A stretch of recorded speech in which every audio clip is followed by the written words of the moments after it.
And when I'm thinking about our intro and like the success we've had, all the different hats we wear, and now we're doing a podcast together. Because we needed to add more things to our to-do Right? list. We just had so much time in the day.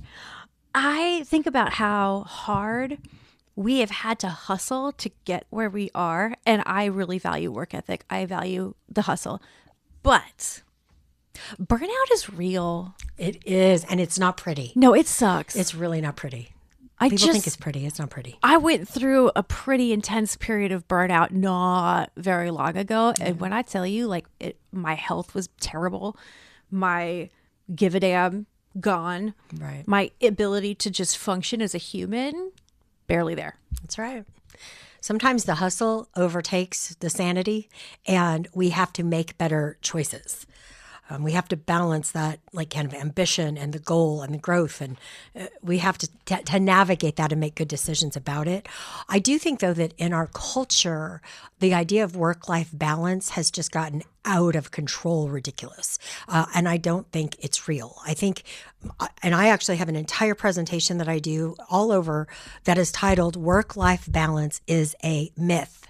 Because it is a myth. What we think work-life balance is not really what it is. And it becomes a problem. And it actually relates a lot to what we talked about in our last episode. So if you haven't listened to that one, make sure you go back and listen to that episode because it really does set the foundation for this. I really do find that my balance has always looked different, I think, than my friends and the people around me.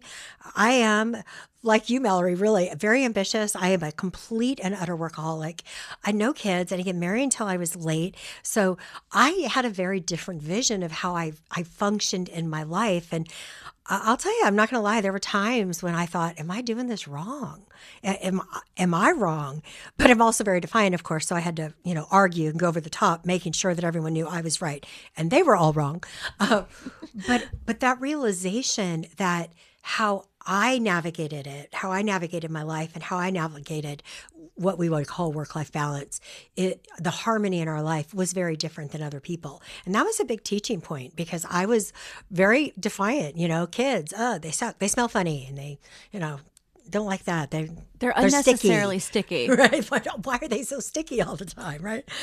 Stability, I thought, that's lame. I'm a fly by the seat of my pants kind of gal.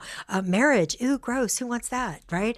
I didn't ever want any of those things until I met my husband, of course, and then everything in the world changed. But I do think that that's part of what happens when we talk about things like work-life balance is that I think we're defining it in different ways. And I think that becomes an issue.